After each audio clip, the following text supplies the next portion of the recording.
Up next, we have the Washington and the Jets. The Washington. That's right. You know what came out of this after watching the whole thing? I think between Eric Deckard, Brandon Marshall, and Chris Ivory, that's a phenomenal trio to have on your offense all around.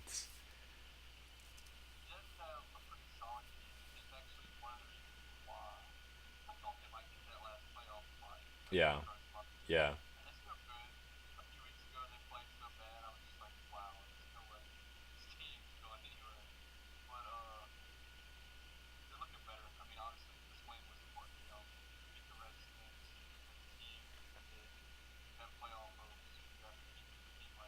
yeah, yeah.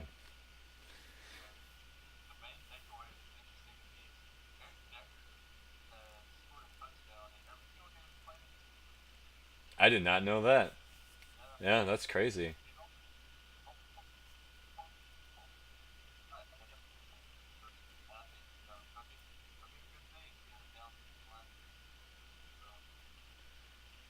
Well, he definitely did have a down season last year. There's a couple other things that took from this game, such as Darrell Revis had his third interception of the season, and he already tied his total interceptions of last season. So he's also having a pretty good year. You know, better than even last year and everything. Another thing is, well, yeah. Oh, right, right.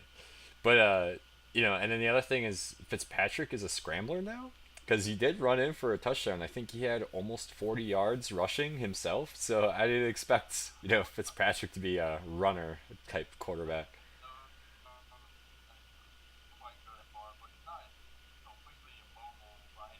Hmm. Right.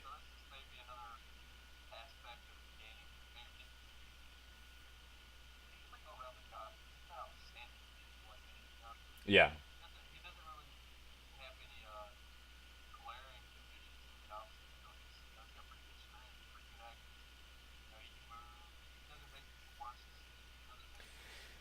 I mean, I've seen him make mistakes. Yeah. True. That is true.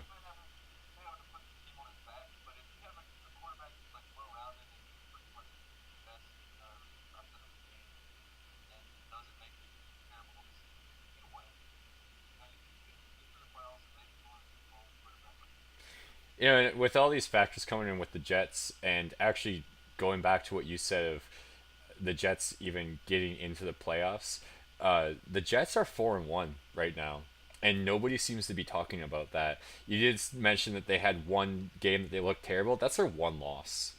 So they had one lousy game, but otherwise their other four wins, they looked good every single time. Uh,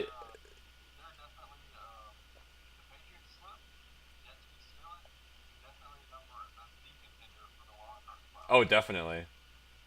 They're probably like the best contender for at least a wild card. And like you just said, if the Patriots start going slipping a little bit, they could definitely try to come in and steal that. And honestly, I think the Jets are turning out to be what I expected the Bills to be this year. I thought the Bills would be at least 4-1. I thought the Bills going to be that like really close team to try to win the division, and the Bills not being necessarily terrible, but the Jets are overall, I think, have almost the better defense, the better offense, the better record, showing it just all around.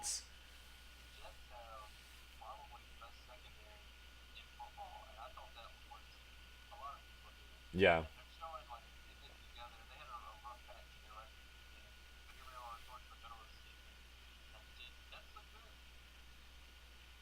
they definitely look good.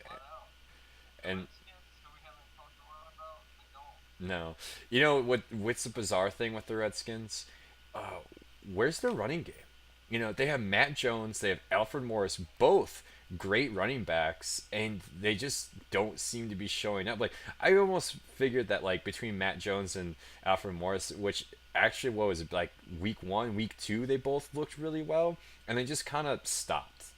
Like I thought they would be a tremendous running back duo, like pretty much what the Bengals have right now. Like that's kind of what I expected out of them, and they're just not performing. It's just really not being much of anything right now, and it's almost disappointing, and it's almost showing maybe why the Redskins are losing. The best thing that's coming out of the Redskins right now is Pierre Garcon has been a really great wide receiver.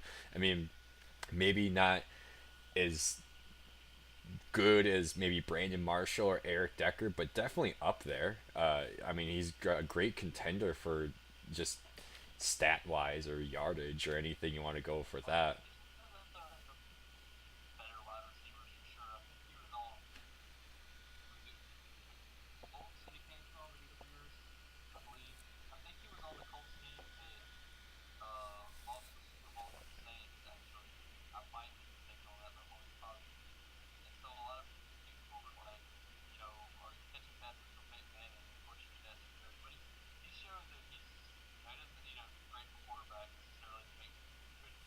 Yeah.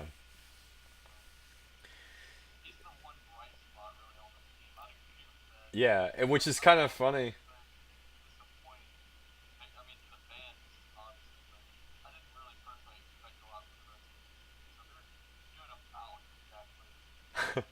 I think they're doing slightly better than what I expected because here these games that they're both winning and losing, they're not complete blowouts.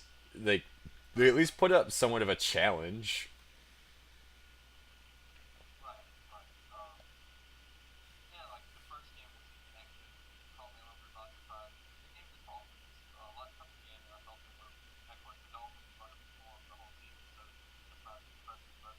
Yeah,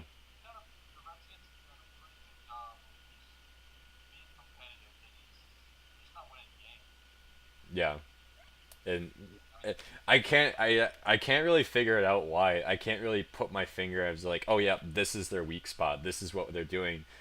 I really don't know what's happening. Do you blame it on the coaching? I mean, what this is like their third head coach in the past 5 years. Do you blame it on their quarterback situation? Do you blame it on It's not like Kirk Cousins is necessarily a terrible quarterback, although he did have 3 interceptions this game, so he's not great. I mean,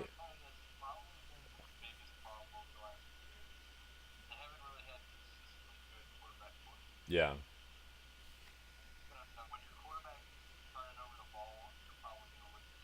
right.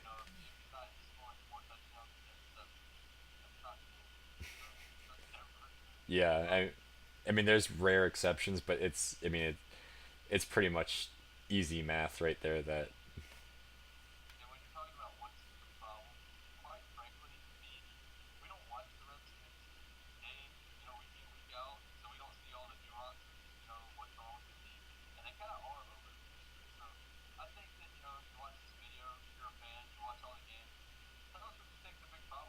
yeah, give it yeah, or if you have your own opinion, let us know because I would love to see some input on it, and I think it's a great transition that you can leave us a comment, let us know why Washington isn't performing like they probably should be, and then you could always follow us on Twitter, you can follow us on Facebook, you can leave us comments, you can send a snail mail, you could maybe like wave at us as you're driving by. Oh no, no.